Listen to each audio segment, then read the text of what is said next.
love all of you, and I'm glad that I can share this with everybody. I can't say enough, honestly. People that have, had a part in it or not, and then just, bought the album, or if you haven't yet, please make sure you do that. But for the rest of the time we're here, just have fun and enjoy it. I want to celebrate just like you.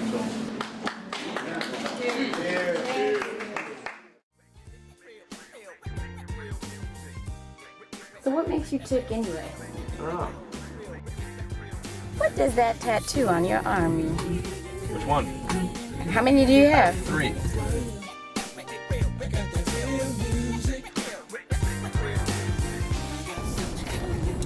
Sports was always very important to me, as far as being a well-rounded student and student-athlete and all that.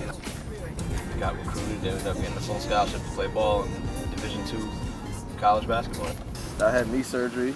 This kind of set me back a little bit. I mean, I finished playing in college, and then the other one was acting up. I needed surgery on that. It was too much pain to keep playing. I had offers to play overseas and stuff, and that's just not really worth it. Because I want to be able to walk and run around with my kids when I have them, and all that.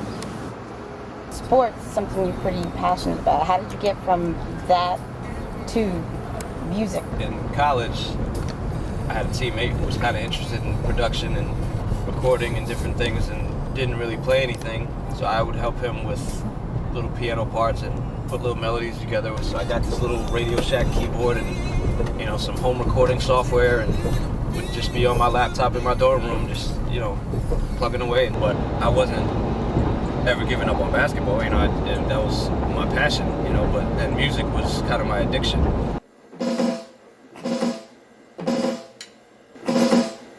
Do you miss basketball? Love it. I always play basketball. Yes, I miss basketball. Of course I do. Yes, I do. But my body doesn't miss it at all. My knees. How do you just replace something like that? Or how do you just not do something like that? I don't know. I mean, I've managed with putting more energy into music, because when I was playing ball, I didn't really have a lot of time to put it into music, but it's not the same. So what about your music tattoo? I need all my soul heads to clap with me on this one. The beginning of it is that treble clef. The whole thing spells out soul. That's pretty much how I relate to things and how I make my music. Kind of comes from my soul. I've been self-taught. I hate instruction manuals and stuff like that. I just love figuring things out and going through it the hard way, because at the end of the day, I've probably tried every possible option to get through something. Why don't you tell me why the album's all about love? Why the album's all about love? Well, good question. I get, the inspiration from everywhere, but really it comes down to just love for music, love for people, love for good people, love for, expression, all that stuff. Everything comes down to that for me. So. I'm gonna sing the first verse of the song called Love 101. This song is about, I describe how to make a good love song while I'm making a good love song. This is how a chorus should go. This is how I should let you know. And baby, this is how a love song should sound. And this is what true feelings mean. This is what I want you to see. And baby, this is how a love song should sound. Cool. So what about the last tattoo? Things ain't gonna change unless you want them to. If you got that attitude. What you see initially is what looks like a Chinese or Asian type of symbol, which most people get as like a typical tattoo, and it kind of represents stereotypes. When people see as an image, that's all they see. But when you take the time and pay attention to the real thing, they see an E. When you see the real thing, you see me. Just E. My ultimate goal is to really break into a mainstream market with keeping my independent culture with an independent label, independent company. I don't want to sell out and be, kind of like everybody else. I want to do it my way. Okay, so what's the rest of the story? I told you I would make it. This is my calling. The smell of success. success is so good you can taste it. How'd you end up back here? Well, what did you do after college? I ended up kind of just sticking around.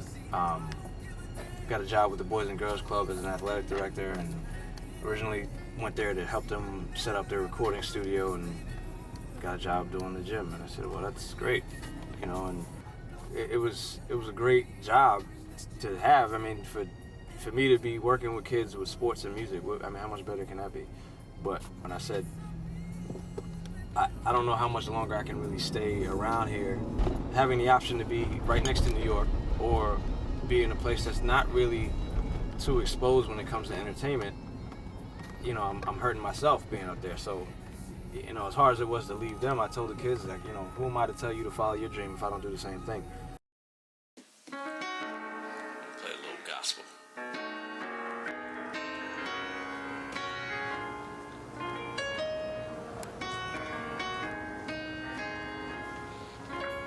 This is another one that's going to be on my second one. Written about my grandmother. Really, it's about my promise to her saying I'm gonna make it with this. She told me all the time, child, you go and do it. You go and do it.